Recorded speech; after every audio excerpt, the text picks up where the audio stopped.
Շատ չէ, հայերեն, անգլերեն, ուրեմն պարսկերեն շատ լավ գիտեմ։ Ռուսերեն հասկանում եմ, գերմաներեն մի քիչ խոսում եմ, հասկանում եմ, նաև իտալերեն մի քիչ գիտեմ։ Վրացերեն էլ կիմանանք։ Չէ, այդ մեկը չգիտեմ։ Թուրքերեն էլ հանգիստ կարող եմ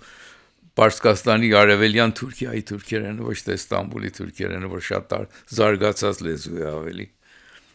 Ասում են, որ շատ լեզուներ իմանալը, նաև ֆիզիկական ակտիվությունը ուղեղի առողջության համար է կարևոր եւ մարդուն երիտասարդ է պահում։ Լեզուները ինձ շատ են օգնել իմ իմացած լեզուներս, քանի որ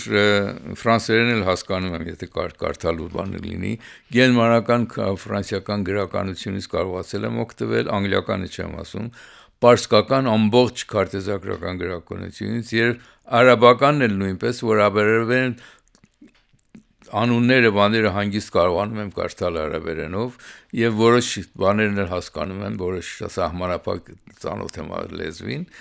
բայց շատ օգտակար է եղել ինձ, որ տարբեր լեզուներով եմ ես կարողացել հետազոտություններս անձնապես անել, ոչ թե թարգմանությունների միջոցով, ուղղակի բնագիրները նայել կարդալ։ Քարտեզագրությամբ ես հիշում եմ պատերազմի վերջի տարին մեր պատին ռադիոյի վերևը մեծ Եվրոպայի քարտեզ կար եւ հայրս ամեն առավոտ Մոսկվայի ռադիոներ լսում, Անկարաներ լսում ռադիոյով, որ մեծ հայրս թուրքերեն էլ գիտեր, եւ քարտեզի վրա գունավոր ասեղներով, գնդասեղներով տեղերն էր ցույց նշում բանի ռազմաճակատների։ Ես էլ հետաքրքրությամբ այդ քարտեզը էի նայում եւ մի անգամ էլ նստեցի նույնիսկ ընդօրինակեցի այդ քարտեզը առանց հասկանալու ինչ է։ Բայց իմ հետաքրքրությունը քարտեզների հանդեպ սկսել է հենց դրանից դպրոցական իր տարիքից ու շարունակվել մինչև այսօր իմ մասնագիտությունն է դարձել։ Որ պահից արդեն մասնագիտորեն սկսեցիք զբաղվել։ Մասնագիտորեն սկսել եմ ուսումնասիրել քարտեզները, այն ժամանակվանից արդեն կրթությունս ավարտել էի, Անգլիայից վերադարձել Պարսկաստան եւ գործով հաճախ գնում էի Լոնդոն, մեր անգլիացի գործընկերների հետ բանակցություններին։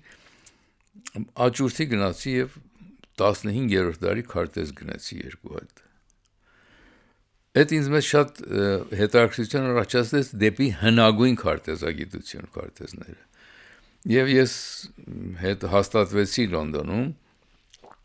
Իմ ազատ ժամանակներս անց էի կացնում բրիտանական գրադարանում, ուր 4 միլիոն քարտեզ կա։ 4 միլիոն։ Հետաքրքրված է այն քարտեզները, որ մեր տարածաշրջանն են ցուցադրում եւ ինչպես են ցուցադրում, ինչ տեսակ են ցուցադրում, ցուցադրության միջոցները եւ մեթոդները շատ տարբեր են եղել ժամանակին։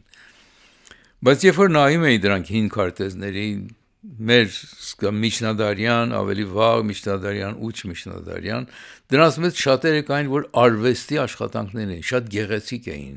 գծված, ներկված եւ այլն, ամեն մեկը ձեռագիր։ Ափսոսում էի, որ միայն ես եմ տեսնում դրանք, մեր հայրենակիցներին առիթ չի լինում դրան։ Մեկ անգամ խոսում էի այստեղ մեր հիմա այժմ Միրհավ հյուրանոցի տնօրենը Գորիսի Շահեն Զեյթունցյանի հետ, որ իմ մադամ մանկության ընկերս է։ Ասում էր քարտեզներ արի մի հատ օրացույց սարքիր, օրացույց պատրաստում 12 քարտեզ ջոգի, ես բանկերից խոսեմ, որ իրանք տպել տան։ Առաջին այդ գործարարությունը մեծադիր օրացույց էր մոտ 40 սանտիմետրով, 60 սանտիմետր էջերով, թերթերով, եւ ամեն ամսի համար մեկ այլ քարտեզ դրեցին, նկար դրեցին։ Բոլոր այդ քարտեզներում Հայաստանը կար։ Հայաստանի այս շրջանի քարտեզները սկսած առաջին երկրորդ դարից մինչև 15-6-րդ դար էր դրանք։ Բոլորի մեջ Հայաստանը կա։ Կադաստրային քարտեզը գտել եք։ Կադաստրայինը չեմ այդի ասի, բայց սահմանները ժամանակին գոյություն չունեին։ Ինչ որ է, բայց քարտեզներ շատ գեղեցիկ քարտեզներ։ Հետո երբ որ այդ օրացույցները մի շաբաթվա մեջ վերջացավ, Շահեն ասաց դե արմատ գիրք պատրաստի ես դրանց վերաբերյալ։ Եվ այդտեղից իմ սկսեց մտածել 2000 թվին որոշեցի, որ այդ գործը պետք է արվի, որ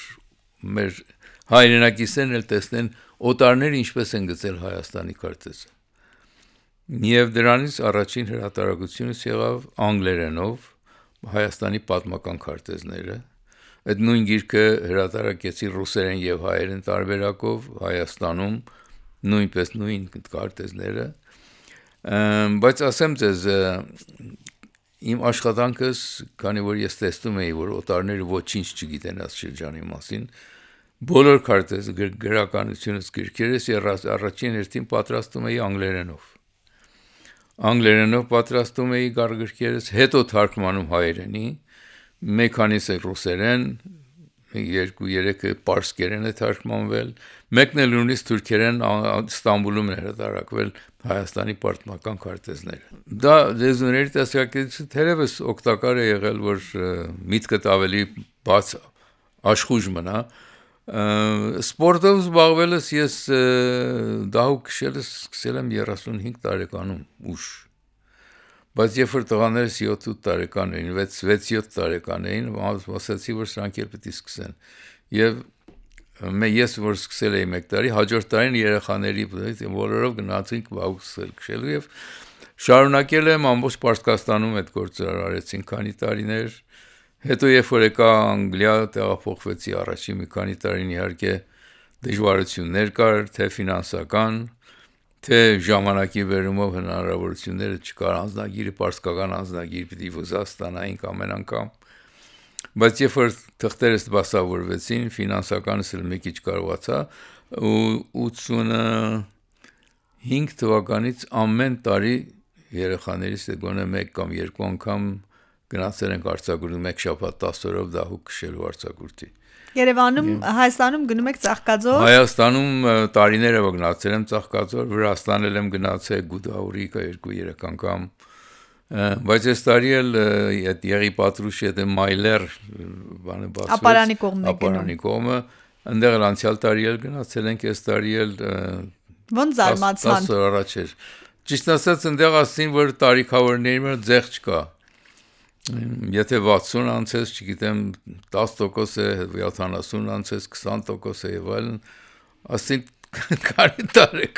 որ թվականի ծնունդ եք։ Ասի 1938 նայեց, ասավ տեսնեմ, նայեց, ասավ ճիշտ ասած մինչև հիմա չէի տեսել 1938 Անվճար էր։